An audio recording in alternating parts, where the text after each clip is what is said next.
Jesus nos trouxe vários recados, vários avisos, várias dicas.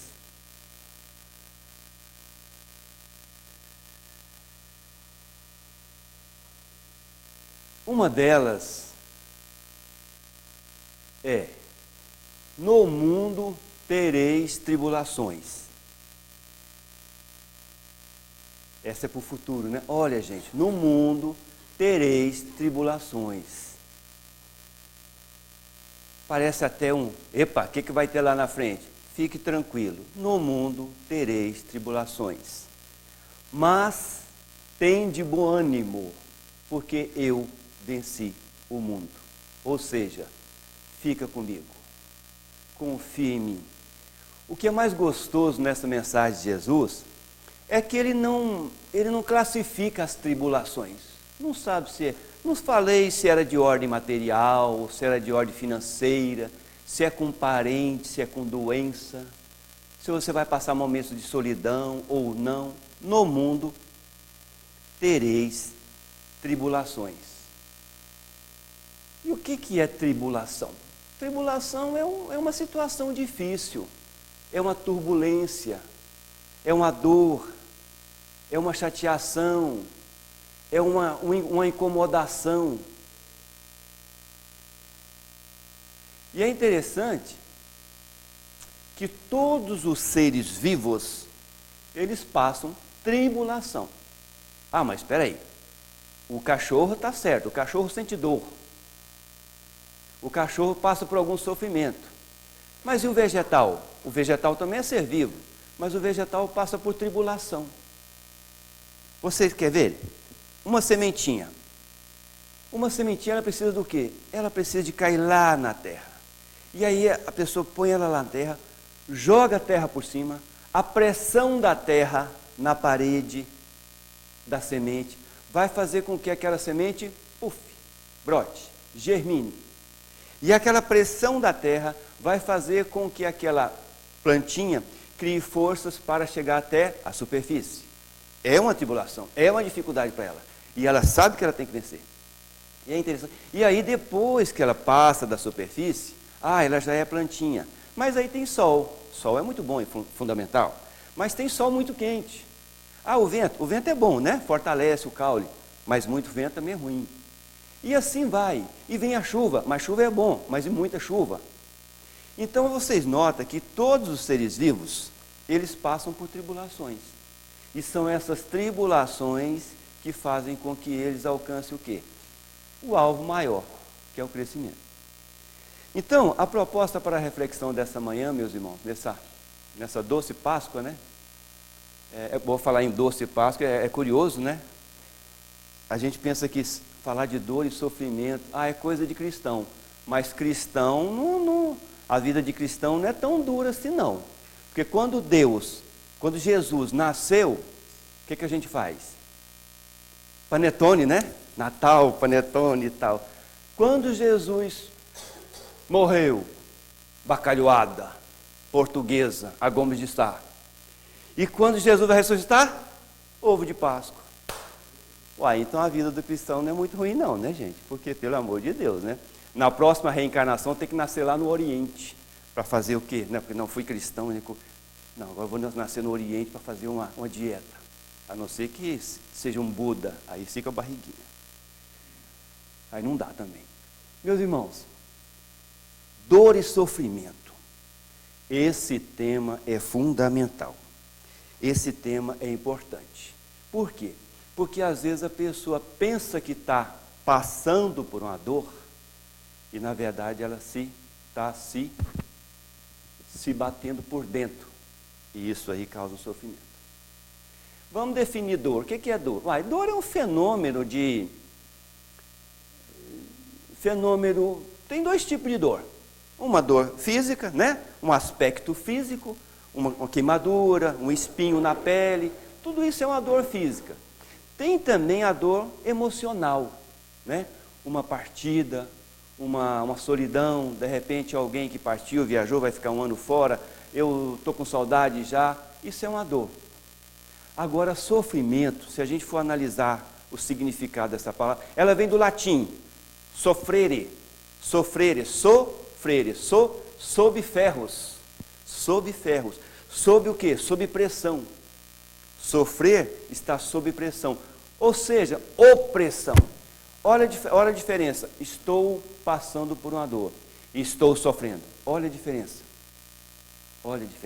E tem diferença? Tem muita diferença. Como nós falamos agora, tribulação pode ser tudo isso. O vegetal passa por tribulação, um cachorrinho passa por uma tribulação, às vezes vai tomar uma vacina no veterinário, inflama aquela coisinha toda, o ser humano também. Então a dor, você vê que é uma dor, mas é uma coisa natural da vida. Bem, acontece o seguinte, que muitos irmãos chegaram até Chico Xavier, frequentemente, vinham pessoas do mundo inteiro dizer ao Chico as suas dores, as suas tragédias.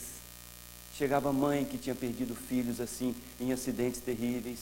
Vinha pessoas que tentam, já casei, Chico, 4 vezes, não consegui ser feliz.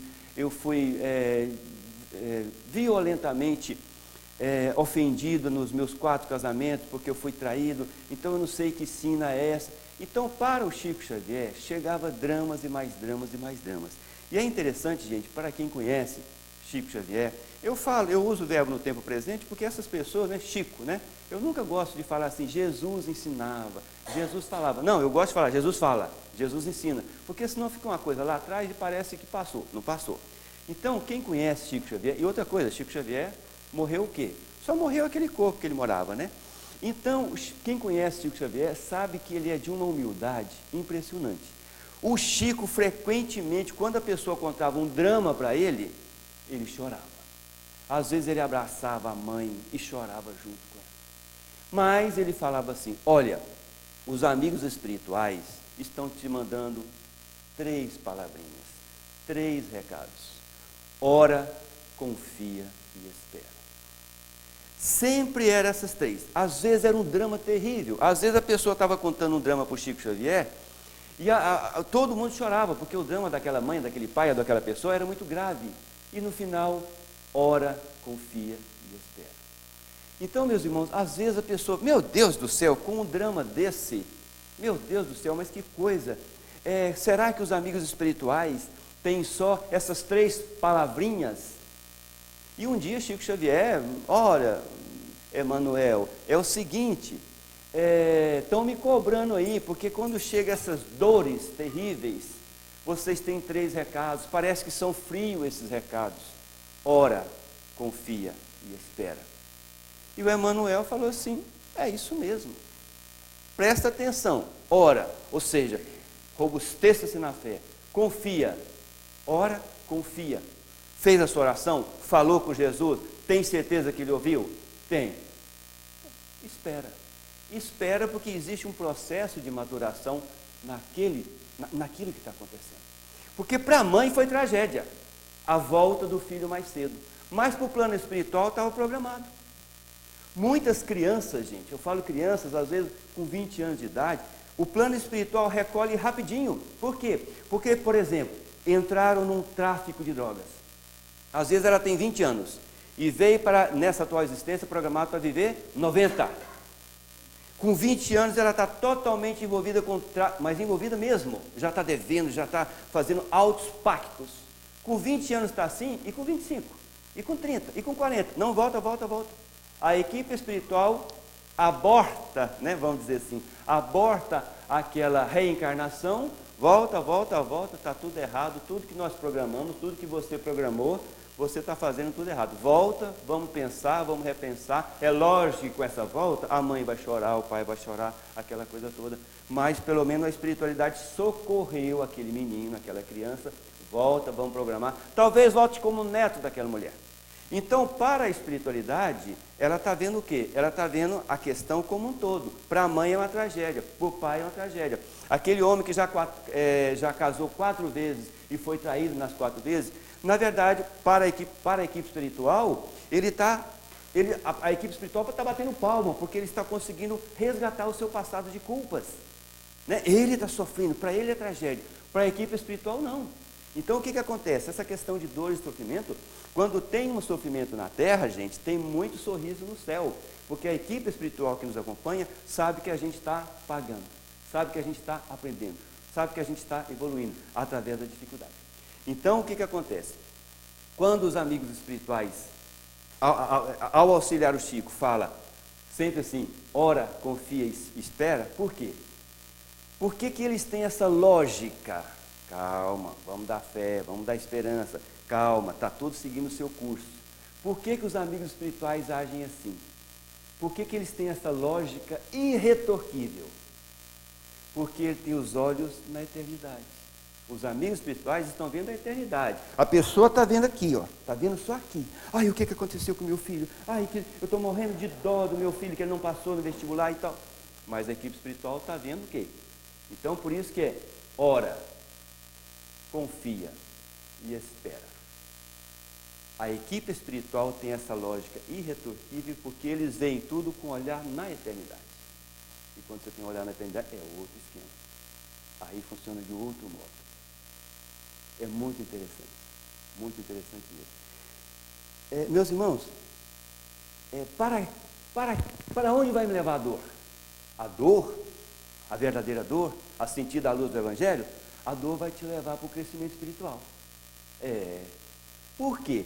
Porque a dor, meus irmãos, a dor é lei de equilíbrio. A dor é lei de educação. A dor, opa, cuidado, comeu demais. Opa, sábado, aleluia, é melhor você frear, que amanhã tem ovo de Páscoa. E muito. Então a dor é lei de equilíbrio, é lei de educação. A dor, não, eu não vou fazer mais isso com essa pessoa, porque eu fiz com aquela e não foi legal. Ah, esse meu parente, eu vou tratar ele com mais serenidade, porque eu fui tão agressivo com aquele outro, foi tão desagradável, e até hoje ele não me perdoa, eu estou sentindo a falta dessa amizade. A dor nos leva ao crescimento espiritual. E aonde nos leva o sofrimento? O sofrimento é perigoso. O sofrimento nos leva ao desequilíbrio. O sofrimento nos leva à revolta. O que acontece quando chega uma dor? Quando chega como diz Jesus, quando chega uma tribulação, normalmente o primeiro estalo nosso é o quê? Revolta. Opa! Por que isso aconteceu com isso? Por que riscaram meu carro? Opa, quem bateu na traseira do meu carro? Quem é que sujou o muro? Quem é que fez isso? O primeiro estalo que a gente emite quando aparece uma tribulação é a revolta. Ah, mas tinha que acontecer com isso. Não pode, mas tinha que ser comigo. Meu Deus do céu, o que é isso? Então, o que acontece? A gente pega e vai tentando mostrar as nossas garras diante de qualquer anormalidade. Por isso que a gente sempre fala, a gente sempre explica o Espiritismo tem umas palavrinhas no Espiritismo, quando a gente estuda o Evangelho, a gente logo no início do ano, a gente fala, pessoal, é o seguinte, durante esse ano, ao estudar o Evangelho, e principalmente ao estudar o Livro dos Espíritos, a gente vai ter algumas palavras que a gente vai tomar cuidado ao falar. Alma, por exemplo. Quando a gente estiver estudando a alma, a gente vai ver que, essa semana mesmo, semana passada a gente estava aqui estudando sobre o Evangelho. Demônio. Demônio? O que é isso e tal? Demônio hoje é uma palavra.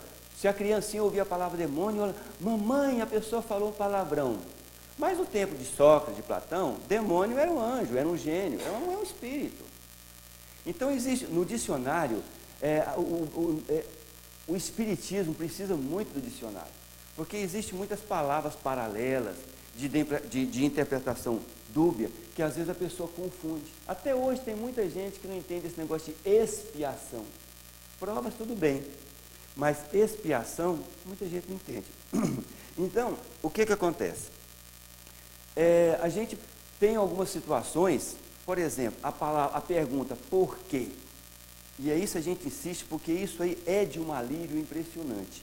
Quando você está passando por uma dificuldade, quando aconteceu uma coisa na sua ótica ruim, você fala, por que isso aconteceu comigo? Parece que você pega Jesus pela gravata. Jesus usava gravata? Eu tomo água. Nós usamos gravata, judeu usa gravata. Por que isso aconteceu comigo? Parece que você está pegando o colarinho, melhorou, né? O colarinho de Jesus. Jesus, por que aconteceu isso comigo? Por quê? Eu quero saber por quê. Parece que ele põe um dedo assim no nariz. Por quê? Eu não rezei? Eu não sou bom? Por que isso acontece? Normalmente, quando acontece alguma coisa, uma traição, uma doença, mas logo comigo, por quê? Gente, quando essa pergunta sai da nossa boca, ela sai já com revolta, gente. Ela já sai cobrando. Ela já sai cobrando. Por que comigo? Não é? Veja bem vocês. Se eu estou sentado aqui, ou numa pessoa no bar, assim, eu estou tomando o meu cerveja, o meu vinho, o meu refrigerante, e de repente, o que acontece? O garçom passa e derruba um líquido em mim. Eu levanto, feito uma fera. Por que o senhor fez isso?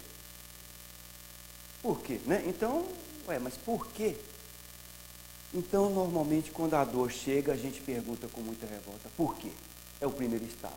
Mas quando a gente estuda Jesus, quando a gente estuda o Evangelho, quando a gente estuda o Espiritismo, que é a mesma coisa, você vai mudar essa palavrinha, por quê?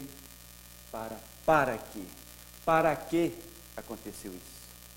Para que meu marido foi embora? Para que eu estou na solidão? Ou pior ainda, para que ele voltou? Estava tudo tão bom. Vou sair do espiritismo. Ele voltou. Aí a gente faz essa pergunta, para quê? Senhor, para que eu estou passando por isso? Para que essa solidão, Senhor? E olha, solidão é uma coisa tão interessante, porque Emmanuel, ele fala o seguinte, solidão é pausa para reajuste afetivo. Olha só, gente, a palavra de Emmanuel.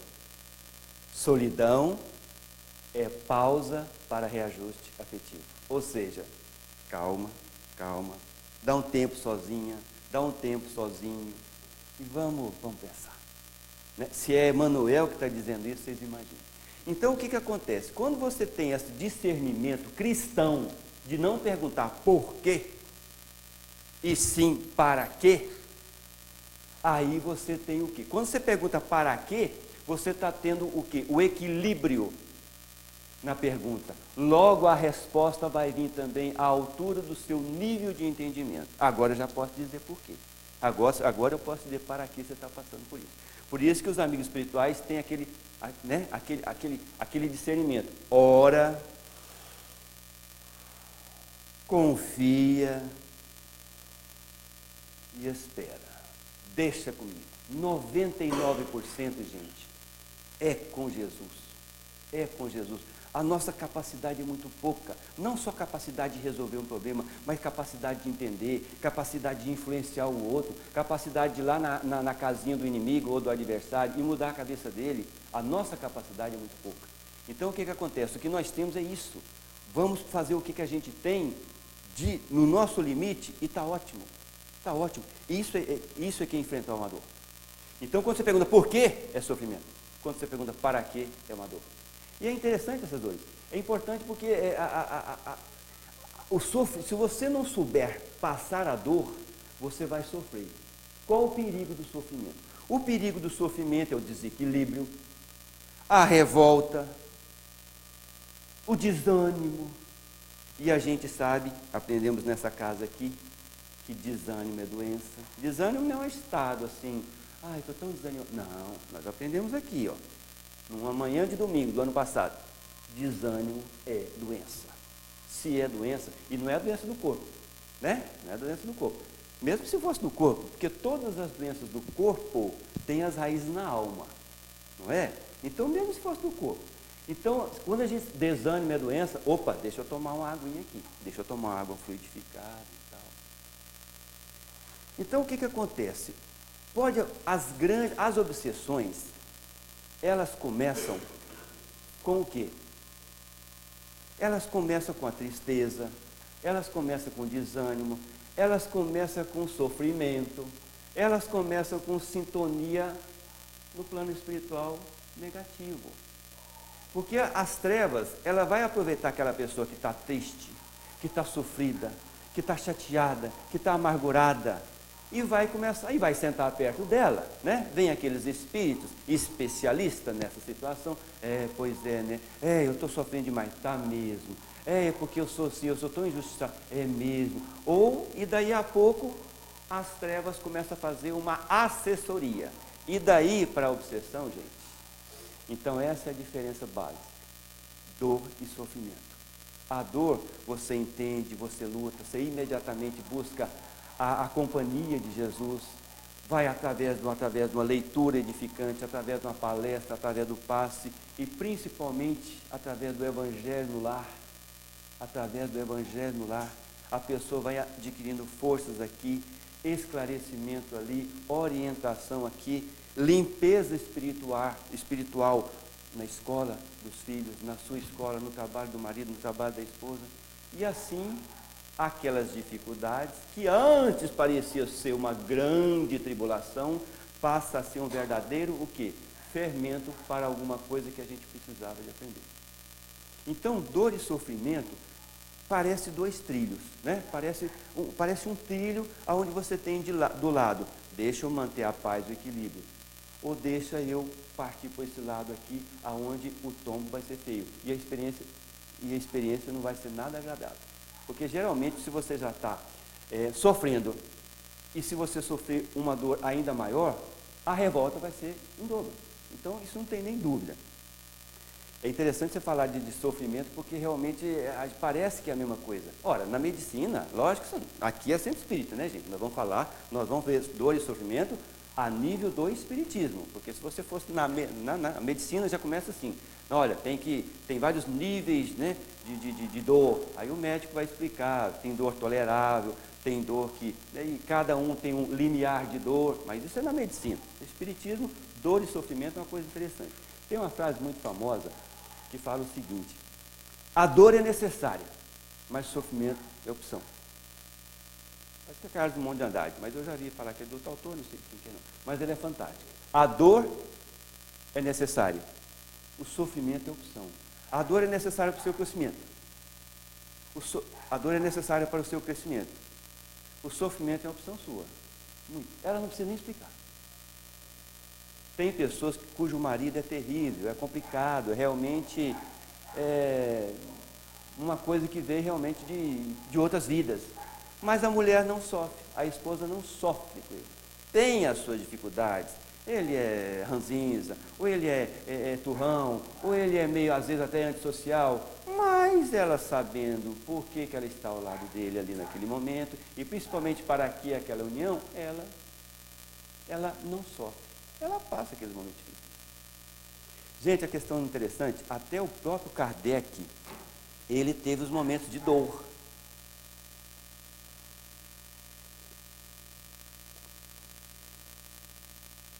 Mas não teve problema de dor assim, material, financeira. Ele teve problema de dor com o próprio espiritismo. Sabe por quê? Porque o Allan Kardec, ele apresentou a dor como um caminho de redenção, muito bem explicado. E Leon Denis também reforça muito isso aí. Então, o que acontece? O Kardec foi muito criticado, porque ele apresentou a dor como caminho de redenção, caminho de purificação, caminho de quê? Caminho de limpeza. E aí, o pessoal, o que é isso? Que papo é esse? Deus não é amor? Se Deus é amor, como é que pode Deus usar uma ferramenta como o sofrimento?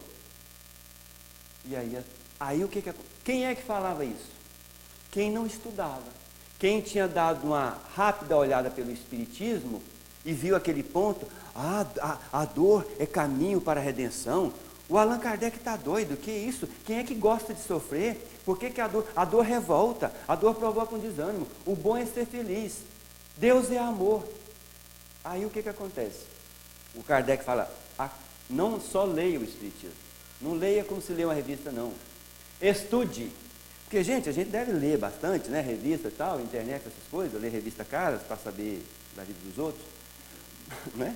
Mas o Espiritismo você não pode ler, você tem que estudar. Essa casa aqui oferece curso o ano inteiro. Tem que estudar, o Espiritismo tem que estudar. Quando as pessoas estudaram Kardec, aí elas entenderam o que o Kardec estava dizendo. Ah, realmente, a dor é um processo de recuperação da própria pessoa. Aí entenderam. Ah, agora eu entendi. Agora eu entendi que Deus é amor. E por amor, Deus nos empresta a dor. Por amor, Deus nos empresta a dor. Por amor, a mãe, o que a mãe faz? Põe o menininho na escola.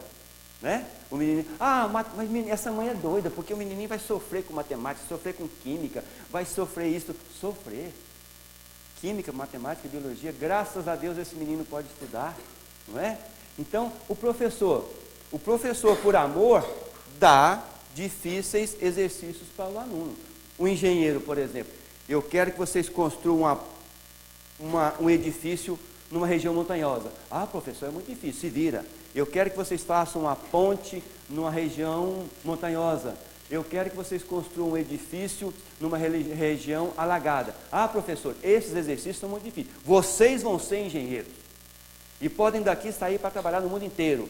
E lá vão pedir vocês isso. Então, por amor, o professor... Ah, mas isso é muito sofrimento, como é que eu vou... esses cálculos aqui, por amor, o professor oferece essa oportunidade para os alunos. É aqui que vocês têm que sofrer.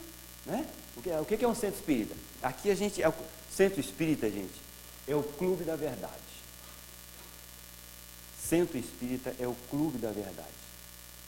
Por quê? Porque aqui a sua realidade, eu não estou dizendo que a intimidade, né? Aqui não é o clube da intimidade, não, aqui é o clube da verdade, porque aqui você vai conhecer você mesmo, você vai começar a se descobrir, no centro espírita você vai conscientizar que, da onde eu vim, para que eu estou aqui, para onde eu vou. Antes eu achava que isso era uma vida, mas não é, é uma existência. E eu estou passando uma rápida existência, do berço ao túmulo. Isso não é nem uma existência, parece um estágio. Quando você fica entendendo isso, meu Deus, essa filha, na verdade não é filha minha. Ah, mas eu sofro tanto com esses filhos. Mas aí a gente compreende através do Espiritismo que os filhos, antes de ser nossos filhos, são almas eternas. Estão apenas passando pela condição de filhos. Às vezes esse filho aqui foi nosso pai na encarnação passada. Às vezes aquela filha ali foi amante do meu marido na encarnação passada. Às vezes esse filho que gosta tanto de mim me deve muito, porque eu ajudei ele demais na encarnação passada. E hoje ele veio para me servir. Então, quando você adentra o Espiritismo, adentra o centro espírita, você começa a ter uma noção do que é realmente você.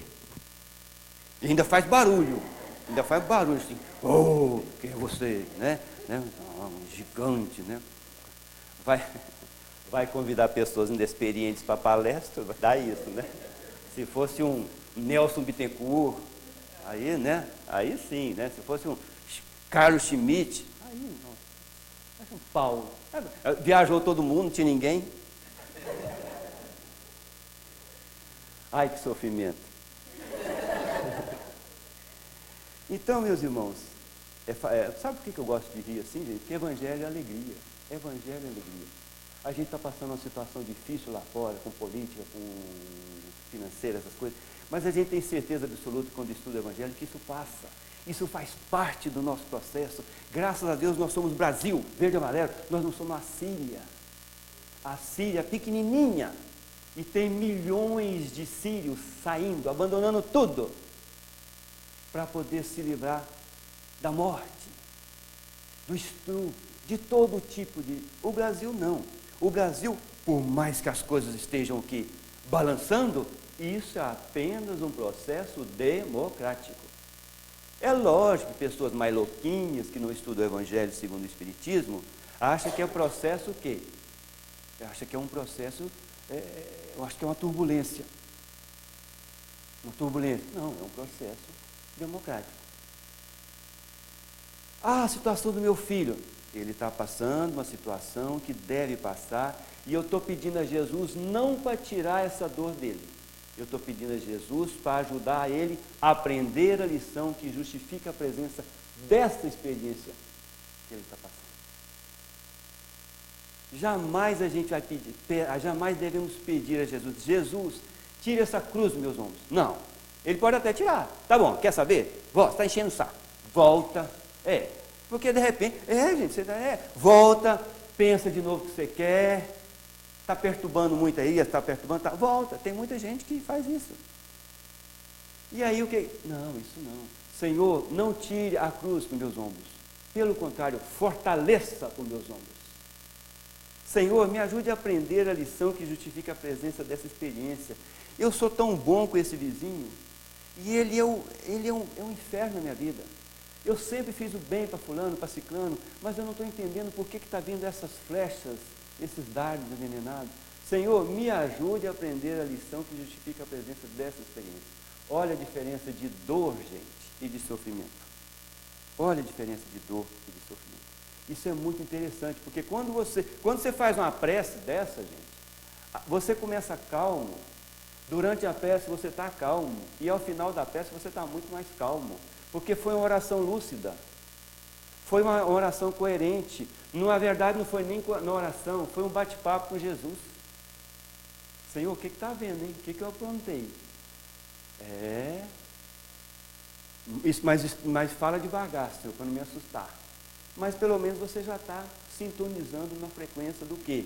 Do amor. São duas coisas, gente, que a gente precisa, só amar e estudar. Só isso. Aí você vai te entender, te compreender, ter paciência contigo, te respeitar. Porque tem gente que acha que não tem orgulho, não, nessa atual existência eu tenho que acabar com todo orgulho, com toda vaidade, com todo egoísmo. Ora, gente, numa só existência. E outra coisa, nós acabamos de chegar num plano de provas e expiações. Não é assim não, gente. Calma. Até isso tem orgulho. Eu quero sair dessa existência sem orgulho nenhum. Isso já é orgulho aí. Como é que você vai conseguir? Isso já tem alguma coisa errada. Já tem alguma coisa errada. Tá bom, Deus ajuda que você consiga. Deus ajuda que você consiga. Mas o importante é isso, meus irmãos, é sintonizar na frequência de Jesus, entender para que fulano. E outra coisa interessante, gente, pelo amor de nosso Senhor Jesus Cristo, respeite as provas alheias. Quando um professor dá um exercício para o aluno, ele não fica assim: eu acho que não vai dar conta, acho que não vai dar conta, tadinho dele, pode deixar que eu faço. Isso não é um professor, isso é um bandido, porque ele roubou a oportunidade daquela pessoa. Professor, graças a Deus, vou te dar um abraço. Aprendi. Bota outro exercício mais difícil. Não, mas bota mais difícil. Bota mais difícil. Olha a felicidade do aluno. Exatamente. E o professor, quem é que fica mais feliz? O professor ou o aluno? Quando uma mulher está passando uma grande dificuldade, ou um homem, e ela, do fundo do coração, ela fala: obrigado, Senhor Jesus. Eu tenho certeza absoluta que tem alguma experiência, que tem alguma lição nessa experiência que eu preciso captar. E eu vou captar com a sua ajuda, com o seu poder de percepção que vai me prestar. Quem é que fica mais feliz? Ela ou Jesus com essa sintonia? Estão entendendo? Então, olha a importância de estudar e amar. Estudar e amar. Mas está aí. Quando a gente pensa em estudar, quando fala em amar, né? Pensa, amar todo mundo, amar aquele fulano. Gente, vamos primeiro nos amar. Vamos primeiro nos amar. Vamos primeiro nos respeitar. Vamos primeiro conversar com Jesus. O nosso nível. Isso é muito importante. Meus irmãos, dor e sofrimento. Quando a gente está no plano espiritual, meu Deus do céu, quanta diferença. Quando a gente está no plano espiritual, isso acontece imediatamente ao desencarne.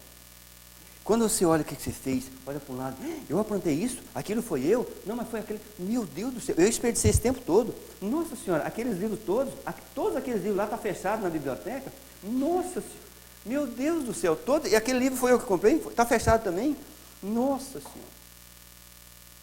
Quando a gente está no plano espiritual, gente, a gente promete tudo.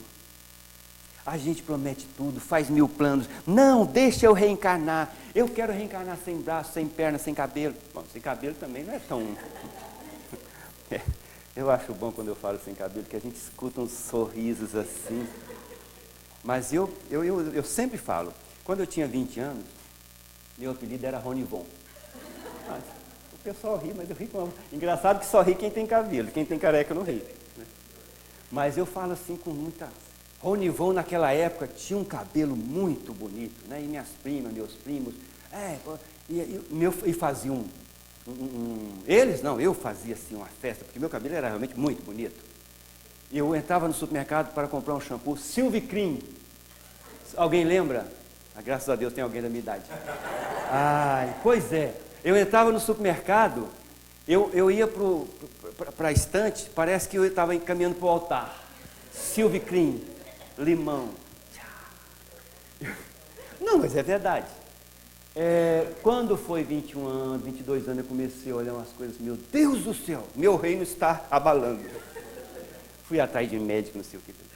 Eu acho que a espiritualidade falou assim, meu Deus do céu, olha o orgulho, olha a vaidade saindo pelos poros. Olha a vaidade, vamos dar um jeito de bagunçar aquilo ali, porque aquilo ali vai eles, 20 anos, já está naquele trem doido, vamos tirar aquele cabelo. Pum, aí deram um tapa, não precisava de ter não estava tão forte, mas deram. Então, meus irmãos, o que acontece? Quando a gente está no plano espiritual, você faz 1000 planos. Eu quero nascer sem braço, eu quero nascer sem perna, eu quero ter 10 irmãos, cada um pior do que o outro, eu quero ter um pai violento, eu quero ter uma mãe insensível e fria. E é interessante que a equipe espiritual, quem estuda as obras do André Luiz, sabe que funciona desse jeito. Você vai reencarnar? Vai. Então você vai para o departamento de engenharia, departamento de planejamento, departamento de estudo, departamento de... Vai sondar qual é a sua problemática. A minha problemática é bater no peito toda hora. Na próxima encarnação eu acho que eu vou nascer sem bracinhos, ou senão... Então, o que acontece? Qual é a sua problemática? Ciúme? Então, você vai reencarnar naquela família. Qual é a sua problemática? Álcool, fumo, drogas? Qual é a sua problemática? Dinheiro, problema financeiro? Então, você no plano espiritual faz parte, juntamente com a equipe muito especializada, em qual a melhor cidade, qual a melhor família, qual a melhor companhia para você renascer. Não é? Isso aí está nas obras do André Luiz. E é interessante que essa equipe acompanha você por toda a reencarnação. Então, ao você programar a sua reencarnação, você nasce. Só que ao nascer, cai sobre você, cai sobre nós, o véu do esquecimento. E aí você começa a gostar disso, gostar daquilo. Logo, logo, os prazeres da vida material começam a te seduzir. Coisa da terra passa a ser muito mais atraente do que o evangelho que você programou lá no plano espiritual. Uma coisa aqui, um clube, um churrasco, uma mulher, o sexo, o dinheiro, o futebol, papapá e tal, aquela coisa lógica. E daí a pouco você vai distanciando cada vez mais, cada vez mais, cada vez mais.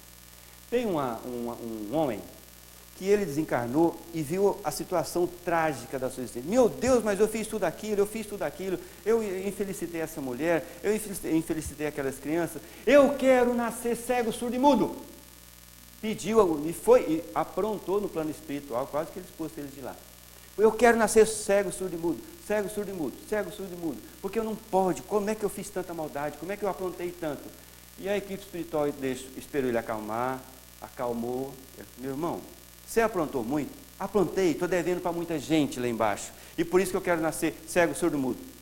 Mas, meu irmão, se você já aprontou, você tem que pagar muito aquelas dívidas do passado. Você já vai cego, surdo e mudo? Cego, surdo, você vai dar trabalho para alguém te guiar. Você vai dar trabalho para alguém pôr comida na sua boca. Nós vamos ter que arranjar um pai ou uma mãe que vai cuidar de você. Em vez de cuidar da vida deles, vai cuidar da sua. Por que ao invés de você não ir cego, surdo e mudo, você vai como uma pessoa que realmente ajude a humanidade? O amor cobre a multidão de pecados. Não interessa o que você fez no passado, não interessa a vontade do amor agora. O amor cobre a multidão de pecados. Ah, então tá. Então vai como médico, vou médico, e veio como médico. e fizeram o trabalho todo, e ele participou desse trabalho todo, veio numa família rica, teve condições de pagar estudo, ele passou no vestibular. No terceiro ano, depois de formado, já começou a comprar carrão e tal, e começou a aproveitar daquela vida, daí a pouco voltou para o plano espiritual. Meu Deus do céu, eu estava como médico, no início até que ele fez alguns, sábado à tarde, com muito esforço, ele ia ajudar uns pobres ali. Mas logo, logo desencarnou, porque ele estava debandando totalmente de novo para aquela vida totalmente corrompida. Aí voltou. Ah, não, de novo, eu aqui, o que eu fiz dessa vez? Nossa Senhora, olha, eu tive a chance de ser médico, gente. Eu podia ajudar tanta gente, eu podia ter feito isso. Olha, aquele hospital, aquilo ali, meu Deus do céu. Ah, não, eu quero ir com o médico. Não, me dá. Agora eu vou trabalhar para os pobres segunda, sexta, sábado, só vou ganhar dinheiro no sábado para mim. Será, meu irmão? E a equipe espiritual, será? Vamos pensar direito, né? Não, eu quero ir como médico, E veio como médico. E começou realmente, depois de médico, ir no centro espírita, foi no centro espírita, conheceu o espiritismo, falou que era médico, começou a atender. No segundo ano que ele estava atendendo, apareceu uma velhinha na casa dele. Ele estava com preguiça de ir no sábado no centro atender, uma chuva danada, ele comeu uma baita uma feijoada e foi dormir. Pô, para centro coisa nenhuma, pelo amor de Deus, eu não sou escravo desse povo também não. Pelo amor de Deus, não vou não. E ainda está chovendo. Ele tinha 3 carros na garagem, mas não foi. E aí o que acontece? Uma senhora, pobrezinha, precisando dele no centro espírita, pediu, pelo amor de Deus, eu estou com febre de 40 graus, eu preciso de médico. Aonde ele mora? Aí o que acontece? Indicaram a residência dele, ela foi lá, na chuva, bateu na porta dele. Ele abriu, o quê? Já estão dando o endereço meu, suma daqui. Eu não sou empregado do centro espírita, não. Eu não sou espírita. Não, isso aí não aceito, não. E fala para eles que eu não volto lá mais. E deu, fechou a porta, né? Naquela mesma noite, ele foi jantar com a esposa, com a consciência super tranquila. A equipe espiritual, um acidente, voltou. A equipe espiritual programou um acidente, porque se ele, no segundo ano, depois de formado, ele já estava assim, né? Então, vamos fazer o saúde. Por amor, volta. Aí a equipe espiritual programou um acidente, naquele sábado à noite. Aí ele voltou, não teve nada com a esposa, ele voltou. Meu Deus, o que eu fiz? Eu quero... Não, agora você vai cego, surdo e mudo. Por amor. A equipe espiritual, agora você vai cego, surdo e mudo. Vocês estão entendendo, gente? Então, quando a gente está no plano espiritual, é uma outra realidade. Né? Ali eu quero dor. Aqui, aí você chega, aí virou sofrimento. Isso é um perigo. Por isso que é importante estudar, para saber o que é a vida, onde é que nós estamos, como é que eu posso agarrar melhor essa oportunidade chamada reencarnação. É só com estudo e com amor. Amor a si próprio que eu falo. Lógico que amor aos outros também. Isso é muito importante. É muito importante mesmo. Para vocês verem, ter uma ideia, até o Allan Kardec passou por essa situação assim de, meu Deus, eu não posso nem explicar o que é a dor. É muito interessante. Meus irmãos, logo no início do Evangelho, está escrito assim, meu reino não é desse mundo. Jesus já explica, gente, que, olha, meu reino não é desse mundo. Tudo que eu prometo, tudo que eu falo, tudo que eu convido vocês a pensar comigo, é baseado, gente, não na terra. Na terra, não é na terra. A terra é uma escola. A terra é uma mistura de presídio e escola. E hospital. Quem está aqui, por que a terra é uma mistura de presídio, escola, hospital? Porque aqui ou estão pagando um crime do passado, ou estamos curando uma doença, por isso que ou estamos aprendendo alguma lição. Por isso que a terra é isso. Então a terra é um momento, é um lugar de estágio. A terra não é a nossa casa. Né? Então tem aquela frase gostosa que vale a pena a gente pensar nela e refletir. Né? Nós não somos seres terrestres passando por experiências espirituais. Não, nós somos seres espirituais passando por experiências terrestres. E é fundamental, gente, a gente entender, estamos passando por uma experiência terrestre. Vamos aproveitar. Isso é fundamental, porque às vezes a pessoa não entende o que está acontecendo com ela. Às vezes ela não entende. Quer dizer que dor é isso? Já sei, já entendi a dor. Dor é uma experiência necessária. Dor eu preciso de ter calma e equilíbrio com ela. Já sei, já aprendi a passar pela dor. A dor, eu não posso chorar. A dor, eu tenho que me engessar os meus sentimentos. A dor, eu tenho que passar por ela secando as emoções. A dor, eu tenho que fingir que nada está acontecendo. A dor, eu tenho que evitar o luto. Ora, gente, isso está certo? Isso está errado, gente. Isso vai de encontro até a própria natureza humana. Você tem que chorar. Não é tem que chorar.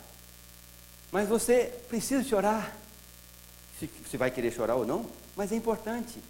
As lágrimas foram abençoadas no Jardim das Oliveiras, gente. Lágrima é coisa sagrada, não é qualquer um que tem a coragem e a dignidade de chorar.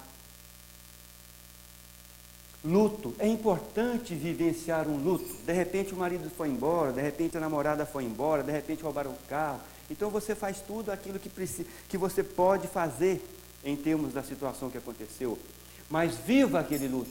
Não tem nada. Ele foi embora, mas ele que se vive. Não, viva o luto.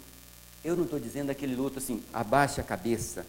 Eu vou viver triste agora porque fulano foi embora. Não, olha, ele foi embora, eu gostava dele. Eu até amava. Mas paciência, tentei conquistá-lo, depois tentei reconquistá-lo, mostrei meus sentimentos.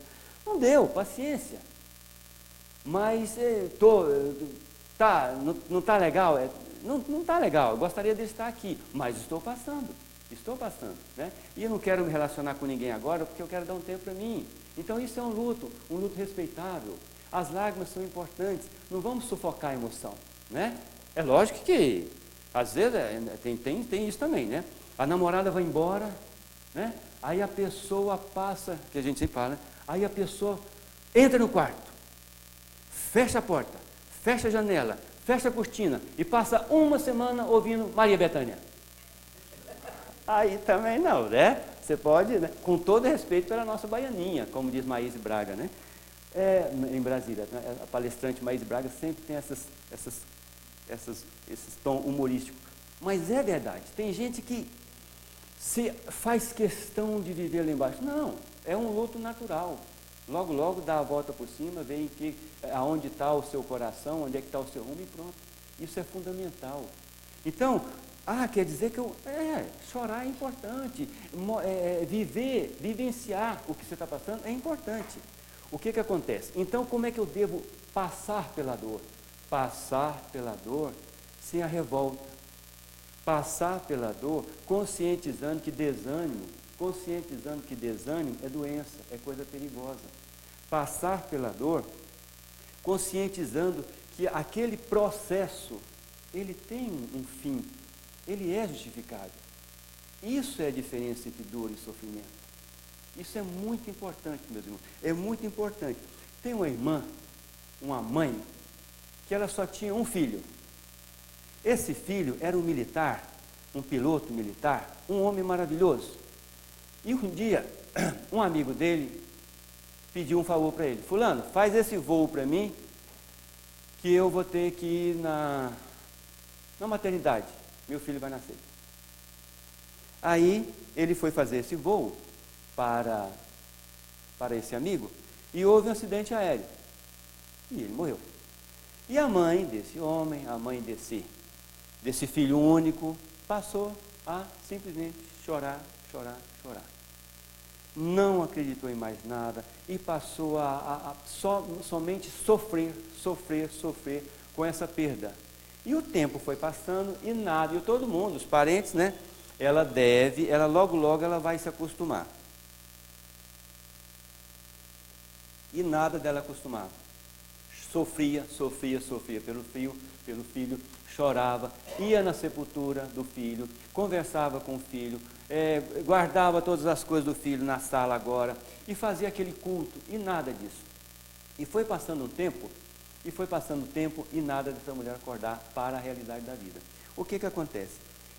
Em determinado momento, ela pensou, eu vou suicidar porque minha vida era o quê? A minha vida era ele. Aí ele foi embora, eu também vou. Para quê? 2 anos, gente. 2 anos essa mulher passou sofrendo esse processo. Aí o que acontece? Ela chegava a tomar café da manhã no túmulo. Ela levava, né, um café da manhã e ia tomar café da manhã no túmulo. Um dia ela resolveu suicidar e foi tomar café com o filho. Ou seja, para ela estava tomando café com o filho, né? Meu filho, nós vamos nos encontrar. Eu vou suicidar e vou para aí. E vou para aí morar junto contigo. Entende? E falando para o filho ali, tomando café. Nesse exato momento, o que acontece? Aparece do lado dela o filho. Uniforme de militar. Lindo como ele era quando ele morava naquele corpo. Lindo, belo, aquele militar altivo, né? E quando ela viu aquele filho maravilhoso e sentiu até o cheiro dele, porque quando ela, estranho, estou sentindo o cheiro do meu filho, olhou, ele estava ao lado dela. E apontou para o túmulo e falou assim: graças a Deus eu nunca estive ali. E nesse exato momento ela desmaia, puf! Mas olha só que interessante, o que é espiritualidade? Como é bom e como é importante confiar na espiritualidade. Ele só falou isso. Ele chegou para ela, graças a Deus eu nunca estive ali, naquele túmulo, naquela cova lá, nunca estive ali. E ela desmaiou. Quando ela voltou ao normal, ela passou a mão no túmulo, foi embora, comprou, foi direto para uma loja e comprou uma máquina de costurar. E começou a fazer o quê? Começou a fazer pijama para criança. Começou a fazer. E as pessoas perguntavam para ela: e aí, como é que está? E o seu filho? Olha, ele está ótimo. Ele já fez o dever de casa, eu estou correndo atrás do meu. Nesse exato momento, essa mulher passou a trabalhar vertiginosamente por ela. Para vocês verem o que é. Ela passou 2 anos sofrendo. Olha a dor e o sofrimento. Nesse momento, ela transformou a dor em quê? Ela transformou o sofrimento em quê? Em trabalho, em oportunidade. E olha que só foi ele aparecer. Para vocês verem, gente, a capacidade da equipe espiritual mexer com a gente. Tem uma mulher, uma noiva, que o namorado, muito responsável, de caráter inatacável, chegou para ela e falou assim: nós estamos noivos, eu estou pensando o que eu vou falar para você há meses, e você merece a minha franqueza. Eu estou indo embora, não quero casar contigo, não porque achei outra, não por um motivo medíocre. Não estou preparado para casar, não é isso que eu quero, e com esse pensamento eu vou te fazer feliz. Você não merece casar com uma pessoa duvidosa, você não merece casar com uma pessoa que não quer isso, você merece um homem que também acompanhe o seu nível.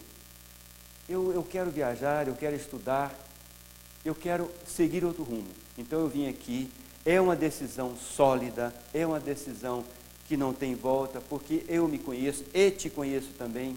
O melhor que eu posso fazer para você é mostrar toda a minha franqueza. E foi embora. E esta mulher caiu em prantos. Ele foi franco, foi honesto. E eu venho aqui antes da gente casar para que não aconteça de: por que você não avisou antes? E foi embora. E essa mulher passou a vivenciar esse sofrimento. Ai, faz 1 mês que ele foi embora. Se a gente tivesse casado, a gente estava em lua de mel ainda. E passou 6 meses, e passou 1 ano. Talvez a gente já teria um filho. E ela foi simplesmente nesse sofrimento caminhando. Mas onde é que será que ele está? Ele não deveria ter feito isso comigo. E nada de acordar ela para a realidade. E ela fez questão de viver isso. Família rica, família maravilhosa, mas ela fez questão de cultivar este sofrimento.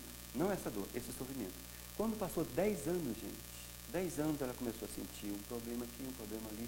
Levaram para o hospital, ela tinha somatizado um câncer. E a família família muito rica, família de médicos, ficou impressionada. Não tem câncer na família, mas não tem estudo nenhum. E eles, muito endinheirados, fizeram a pesquisa e descobriram que realmente existem células cancerosas. E essas células começaram a serem, vamos dizer assim, processadas, ou seja, somatizadas há 10 anos atrás. Pela idade, era um câncer um câncer devorador. 10 anos atrás. E aí fizeram uma pesquisa, e a única coisa que concluíram o quê? Concluíram que há 10 anos atrás ela tinha tido uma perda muito grande. Só que perda é normal. O que não é normal é você usar a perda como abismo, né? E aí o que aconteceu? Nada. Elas descobriram que aquela perda que ela havia tido foi justamente o início, e ela fez questão de desenvolver o câncer a partir daquilo ali. Para vocês verem o estrago, que é o nosso pensamento. E o André Luiz, eles nos alerta muito sobre isso aí. O André Luiz nos alerta muito sobre isso aí. Todo o nosso pensamento, olha só como é que é gostoso e importante estudar.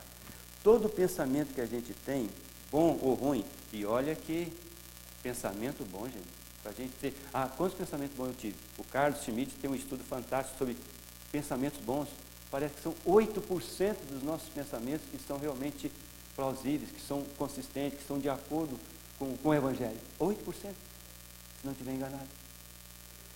O que o André Luiz fala? Todo pensamento nosso percorre todas as nossas células. Já pensou? Ai, que vontade de pegar aquela vizinha, que raiva! Pronto. Aquilo ali foi para todas as células. Mas não é possível que vai acontecer isso, não é possível que amanhã, amanhã é segunda-feira, que notícia ruim. Para que amanhã é segunda-feira, meu Deus? Que coisa chata, acabou com o meu domingo. Tem gente que é assim. Então, isso acabou com o meu domingo? Vai para todas as células. Isso é um estrago muito grande, principalmente no fígado, né? E olha como é importante esse órgão. É ali que processa os hormônios. De repente a pessoa começa a falhar aqui, falhar ali, e é justamente aonde ele está pecando, nos pensamentos. Então, meus irmãos, dor e sofrimento é uma opção nossa. A dor é necessária, mas o sofrimento é opção. E Jesus nos convida. Ele nos convida a pensar, a raciocinar. Eu sou o caminho, eu sou a verdade, eu sou a vida. Agora, siga por o caminho. O que é gostoso entre Jesus, né, e Deus, que a gente fala, não, Jesus e Deus é a mesma coisa. Não, Jesus é filho de Deus. É o nosso irmão mais velho. É a sintonia. Deus nos deu livre-arbítrio. E Jesus, né, Deus nos deu livre-arbítrio. Faça o que você quiser. E Jesus nos cutuca, nos mexe, né, para que a gente use o livre-arbítrio. Eu sou o caminho, a verdade e a vida. Eu não estou falando para você vir. Não, se você for inteligente, se você quiser, eu estou aqui. Eu sou o caminho. Siga o caminho que você quiser. Da dor ou do sofrimento. Eu sou o caminho. Eu sou a verdade. Acredite que esse sofrimento vai te levar a algum lugar. Acredite, né? Mas eu sou a verdade. Eu sou a vida.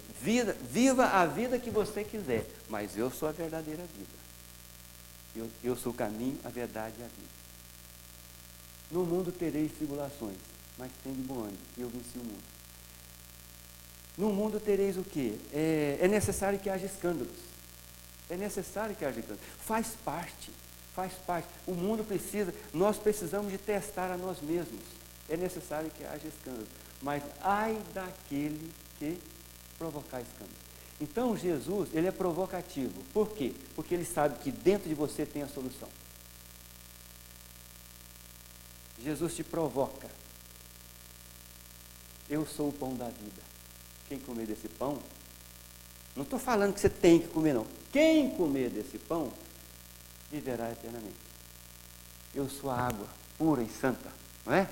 Quem beber dessa água, nunca mais terá sede.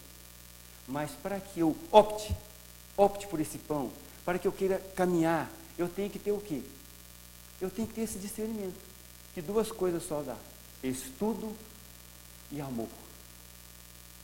Estudai e amai. É o que a gente precisa, estudar e amar. Por isso que a bandeira do Espiritismo é: espíritas, amai-vos, espíritas, instruí-vos.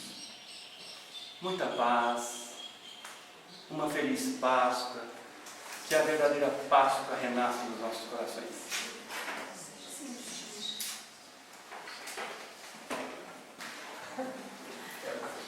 Nós queremos agradecer ao Paulo, na profundidade desse tema, dor e sofrimento.